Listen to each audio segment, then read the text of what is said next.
Hello everyone, my self उत्तम सिंह चौधरी और आज के लेक्चर में अपन कवर करेंगे लाइफ प्रोसेसेस का सेकंड पार्ट। कल की क्लास में मैंने आपको क्या पढ़ाया था, एक बार क्विक रिवीजन कर लेते हैं। कल की क्लास में अपन ने पढ़ा था कि ऑर्डोट्रॉपिक न्यूट्रिशन क्या होता है। सबसे पहले पढ़ी थी what are life processes, nutrition की definition, types and modes of nutrition, जिसमें ऑटोट्रॉपिक था, हीटरोट्रॉपिक था। ऑटोट्रॉपिक वो होते हैं जो खुद का फूड खुद प्रिपेयर करते हैं, do not depend on the other organisms like plants and bacteria. फिर हीटरोट्रॉपिक पढ़ा था, जो दूसरों पे डिपेंड करते हैं for their food and do not produce their own food. इसके तीन टाइप्स पढ़े थे अपन ने, holozoic, saprotrophic, parasitic. Is that clear? तीनों पढ़ाए थे। होलोजोइक सैप्रोट्रॉपिक वो होते हैं जो डेड और डिकेइंग मैटर पे रिलाय अपॉन करते हैं, जैसे कि ईस्ट। Is that clear? फिर अपन ने पढ़ा था पैरासिटिक वो होते हैं जो दूसरी बॉडी में एज अ होस्ट सर्वाइव करते हैं, उससे न्यूट्रिशन लेते हैं and in return do not give any benefit. Round worm, ticks, leech, lice. Then अपन ने पढ़ा था कि व्हाट आर, क्या कहते हैं, holozoic, that consumes complex food and converted into simpler form, जिसका एग्जांपल है ह्यूमंस एंड अदर एनिमल्स। फिर अपन ने पढ़ा था न्यूट्रिशन इन प्लांट्स, जिसमें अपन ने फोटोसिंथेसिस पढ़ा था, जो कि दो टाइप का होता है, लाइट रिएक्शन, डार्क रिएक्शन। ये अपन ने लास्ट के वीडियो में कवर किया था। लाइट रिएक्शन वो रिएक्शन हाफ फोटोसिंथेसिस होता है जो डे टाइम में होता है। डे टाइम में क्या होता है, सनलाइट की मदद से, with the help of the sunlight, the water is split up into hydrogen ion और oxygen ion, and that water, that hydrogen ion combines with NADP to form NADPH and ATP is formed. Now in the night time what happens, this NADPH and ATP uses their energy to convert CO2 into carbohydrates, that is glucose. ये अपन ने पढ़ा था कल की class में। Is that clear? Now आज का अपना टॉपिक है न्यूट्रिशन इन एनिमल्स।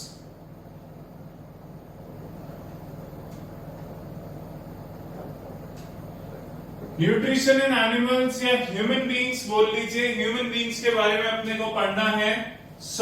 एक डायग्राम मैं आपके यहां पे बना रहा हूं।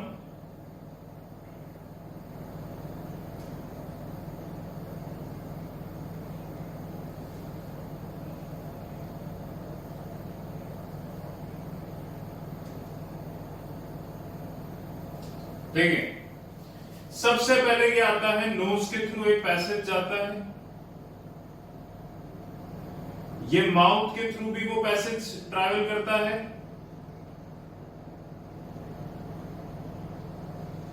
ये पैसेज लीड करता है अपनी नेक में। नेक से ये पैसेज दो पार्ट्स में डिवाइड हो जाता है, एक तो विंड पाइप बन के जाता है और एक फूड पाइप बन के जाता है। ये फूड पाइप का पार्ट है।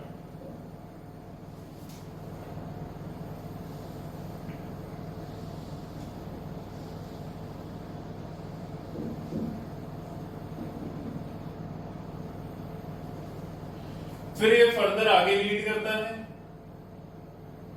अब देखिए, आज मैं आपको ज्यादा नहीं पढ़ाऊंगा, इस पूरे टॉपिक को कवर करने के लिए नेक्स्ट वीडियो भी रिक्वायर्ड होगा। सबसे पहले बात करते हैं, ये होता है नॉस्ट्रिल। क्या होता है ये? नॉस्ट्रिल्स। दिस इज माउथ, जिसे बकल कैविटी भी बोला जाता है।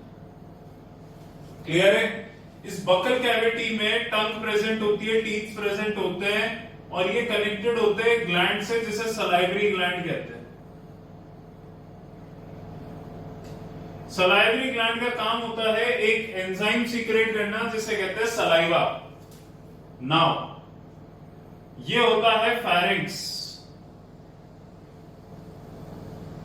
ये होती है फूड पाइप, जिसके थ्रू फूड ट्रैवल करता है, जिसको कहते हैं oesophagus. Oesophagus. And this is the stomach. Stomach के नीचे स्मॉल इंटेस्टाइन, उसके आगे लार्ज इंटेस्टाइन, स्मॉल इंटेस्टाइन से कनेक्टेड होते हैं liver, pancreas, and this finally ends into the anus. ये पार्ट अपन दूसरे पार्ट में आगे बाद में पढ़ेंगे, पर पहले जितना मैं समझा, आधा पार्ट इसका पढ़ा रहा हूं तो आधा क्लियर करते हैं। सबसे पहला पार्ट आता है, दैट इज बकल कैविटी। जो भी फूड अपन खाते हैं जो भी फूड अपन कंज्यूम करते हैं, सबसे पहले उसका होता है इंजेशन। इंजेशन का mean intake of food, and that intake of food, that ingestion takes place in our buccal cavity. So the food travels from the buccal cavity to the all of the alimentary canal. This is the alimentary canal. Alimentary canal is a long tube starting from the mouth ending at the anus.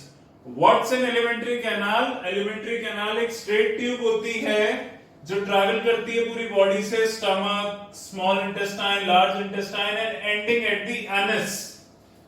So alimentary canal mouth से start होके anus तक travel करती है, is a straight canal. Is that clear? That is the alimentary canal. So buccal cavity is the first part of alimentary canal. ALIMENTRY, alimentary canal.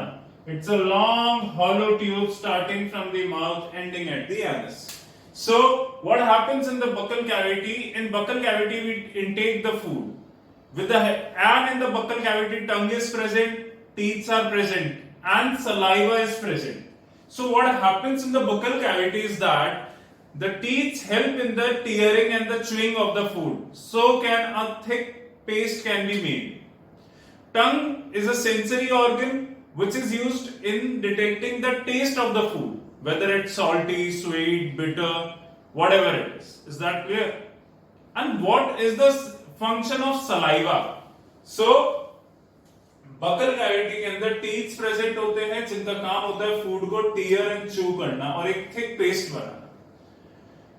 Tongue का काम होता है, it's a sensory organ, it is used in the sensing the taste of the food. Now what happens is another one is, so in buccal cavity teeth का function आपको पता पड़ गया, tongue का पता पड़ गया, it's a sensory organ. Then comes saliva, which is, it's an enzyme. What are enzymes? Enzymes are the chemical which help in the digestion of the food. कई सारे enzymes पढ़ेंगे अभी अपन पूरे digestion में. So first enzyme is the saliva. Saliva वो enzyme होता है which helps in the digestion of the food. It's the first enzyme. It is secreted by the salivary gland, which is present in the upper part of the buccal cavity. This is our buccal cavity, this is our mouth. So just above the upper part, between the nostril and the buccal cavity, this part, this one, this is the nostril, this is the mouth. So here in the vicinity, salivary gland is present. The salivary gland secretes saliva, which helps in the digestion of the food.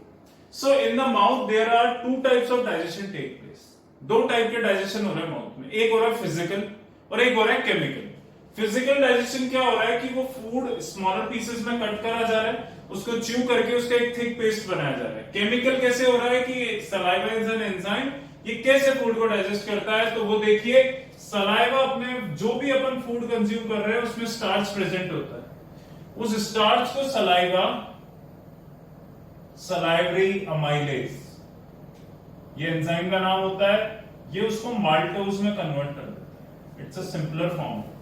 तो chemically भी food digest हो रहा है mouth के अंदर और physically भी हो रहा है. Is that clear?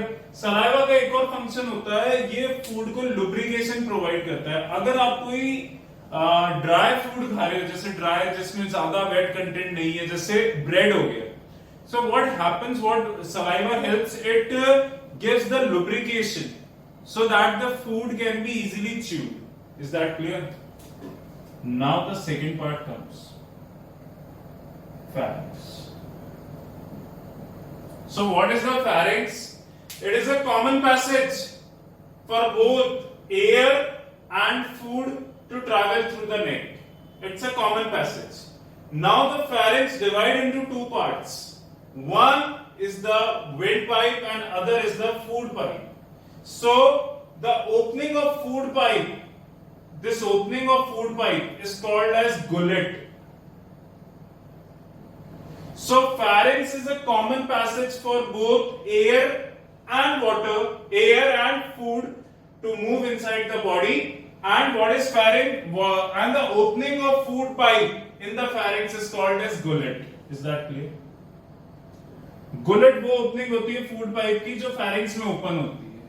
इसी में अपन पढ़ते हैं ईसोफेगस के बारे में। Esophagus is the food pipe through which the food travels in the stomach. Food pipe, esophagus is a food pipe, is a tube through which the food travels in the stomach. And एक और important चीज यहाँ पे अपन पढ़ते हैं peristalsis movement. What is peristalsis movement? This movement is the rhythmic contraction and relaxation of the food pipe. ये जो food pipe है ये rhythmic एक contraction relaxation contraction relaxation contraction relaxation contraction relaxation show करती है, जिससे क्या होता है कि अगर कोई भी फूड पार्टिकल यहाँ प्रेजेंट है तो कंट्रैक्ट रिलैक्स होने की वजह से वो डाउनवर्ड पुश होता हुआ स्टमक में पहुंच जाए। कभी अपन कोई बिस्किट्स कंज्यूम करते हैं, कुछ भी कंज्यूम करते हैं तो अपने को ऐसा लगता है कि it stuck somewhere in the food pipe and we drink the water, so वो डाउनवर्ड मूव कर जाता है, स्टमक में मूव कर जाता है। एक्चुअली व्हाट हैपेंस, ये पेरिस्टालिस मूवमेंट का भी यही वर्क होता है। ये इनवॉलंटरी मूवमेंट होता है, ये अपने कंट्रोल में नहीं होता है। ये बॉडी का इनवॉलंटरी मूवमेंट, ये इनवॉलंटरी मूवमेंट है, ये डायरेक्टली ब्रेन से कंट्रोल होता है, इसमें अपना कोई रोल नहीं होता। ये इनवॉलंटरी मूवमेंट क्या होता है कि फूड पाइप रिदम कॉन्ट्रैक्ट करेगी, रिलैक्स करेगी, कॉन्ट्रैक्ट करेगी, रिलैक्स करेगी, जिस वजह से फूड डाउनवर्ड पुश होता हुआ चला जाएगा स्टमक में। So what is peristalsis movement? It is the rhythmic contraction and relaxation of the muscles of the food pipe or esophagus, so that food can be pushed downward. Is that clear? Now ये समझ में आ गया। Buccal cavity 3 parts होते हैं। Pharynx जो होता है, it's a common passage for both food and air to move inside the body. Gullet is the opening of food pipe in the pharynx. Esophagus is a tube through which the food travels inside the stomach. What is the peristalsis movement? It is the rhythmic contraction and relaxation of the muscles of the food pipe so that food can be pushed downward. Now the third one comes is stomach. What is a stomach? It's a J-shaped bag present on upper left side of the abdomen. It's a J-shaped bag present on the left side of the left upper side of the abdomen, just below the diaphragm. See, ribs are present, inside the ribs lungs are present, and just below the lungs there is a diaphragm like this, which helps to separate the digestive part and the respiratory part. So just below the diaphragm on the left side stomach is present. It's a J-shaped bag. And what is the role of stomach? How does it help in the digestion of the food? So listen. Stomach में 3 type की चीजें present होती हैं। Concentrated hydrochloric acid, mucus and pepsin. These 3 things are present. So, अब stomach में concentrated hydrochloric acid present होता है। Yes, acid ही प्रेजेंट होता है। Second is mucus, third is pepsin. What is the work of the concentrated hydrochloric acid? या फिर मैं आपको ये बताता हूं क्या होता है, कैसे ये काम करते हैं तीनों। सबसे पहले स्टमक के इनसाइड म्यूकस की एक लेयर बन जाती है। म्यूकस की एक लेयर बन जाती है। उसके बाद कॉन्सेंट्रेटेड हाइड्रोक्लोरिक एसिड रिलीज होता है। ये एसिड बहुत ज्यादा स्ट्रॉन्ग इन नेचर होता है। ये एसिड इतना स्ट्रॉन्ग इन नेचर होता है कि अगर डायरेक्ट अपनी स्किन पे गिर जाए तो स्किन को बर्न कर सकता है। बट ये म्यूकस की लेयर क्या होती है, स्टमक के अंदर पहले ही प्रेजेंट होती है, तो ये उसको प्रोटेक्ट करती है, स्टमक को, concentrated hydrochloric acid. Concentrated hydrochloric acid के रिलीज होने के बाद पेप्सिन रिलीज होता है। Pepsin is an enzyme which helps in the digestion of the food. So stomach में 3 टाइप के थिंग्स प्रेजेंट होते हैं। First one is concentrated hydrochloric acid, second is mucus, third is pepsin. सबसे पहले food जाने से पहले म्यूकस की एक लेयर बन जाती है स्टमक के इनसाइड। फिर कॉन्सेंट्रेटेड हाइड्रोक्लोरिक एसिड रिलीज होता है। ये एसिड इतना स्ट्रॉन्ग होता है कि ये एसिड बर्न कर सकता है अपनी स्किन को, बट ये म्यूकस की लेयर पहले से प्रेजेंट होती है तो ये स्टमक को कोई भी डैमेज नहीं कर पाता। Is that clear? लास्ट में रिलीज होता है पेप्सिन, जो कि एक एंजाइम है जो फूड डाइजेस्ट करने का काम करता है। अब तीनों के फंक्शन सुन लो। कॉन्सेंट्रेटेड हाइड्रोक्लोरिक एसिड का एक काम होता है बैक्टीरिया को किल करना। कोई भी जर्म्स अगर प्रेजेंट है अपने फूड में तो ये उसको किल करेगा। ये सलाइवा को इनएक्टिव करेगा। जो सलाइवा फूड के साथ अपना प्रेजेंट होता है उसको इनएक्टिव करेगा। दो फंक्शन होते हैं इसके। What is the function of the mucus? The function of the mucus is to protect the stomach from acid and the lubrication of the food. Food को और lubricate करना जिससे ये easily और mix हो जाए, thoroughly mix हो जाए। Pepsin. Pepsin is an enzyme which helps in the digestion of proteins. अपन जो भी डाइट कंज्यूम करते हैं उसमें स्टार्च यानी कार्बोहाइड्रेट्स प्रेजेंट होते हैं, प्रोटीन्स प्रेजेंट होते हैं, फैट्स प्रेजेंट होते हैं। इन सबको डाइजेस्ट करने का काम अलग अलग एंजाइम्स का होता है। पेप्सिन का काम होता है प्रोटीन्स को डाइजेस्ट करना एंड प्रोटीन्स को ये कन्वर्ट कर देता है पेप्टॉन्स में।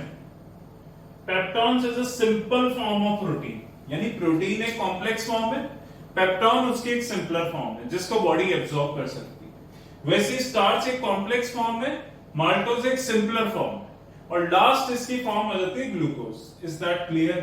सो ये तीन पार्ट मैंने आपको पढ़ाए इस डायग्राम में, buccal cavity, pharynx and stomach. इन सबकी डेफिनेशन लिखी, साथ में ही फंक्शन लिखी। मैंने बार बार डिक्टेट करा है कि किसका क्या फंक्शन है और कैसे वर्क करते हैं। उसको आप please in the form of the notes अपनी कॉपी में कॉपी कीजिए। बिल्कुल इसको राइट बिल्कुल लिखिए जैसा मैं आपको बोलता जा रहा हूं। बकल कैविटी आपने हेडिंग डाली, उसके बाद उसकी डेफिनेशन लिख ली। बकल कैविटी में तीन चीजें प्रेजेंट होती है, टीथ, टंग एंड सलाइवा। फिर टीथ का फंक्शन लिख लिया, टंग का लिख लिया, सलाइवा का लिख लिया। आपको बायोलॉजी पढ़ते हुए एक चीज ध्यान रखनी है, आपको अपने नोट्स खुद बनाना जिससे आपको बेटर समझ में आए। Is that clear? कल मैं इस टॉपिक को खत्म करके रेस्पिरेशन स्टार्ट करूंगा। Thank you so much.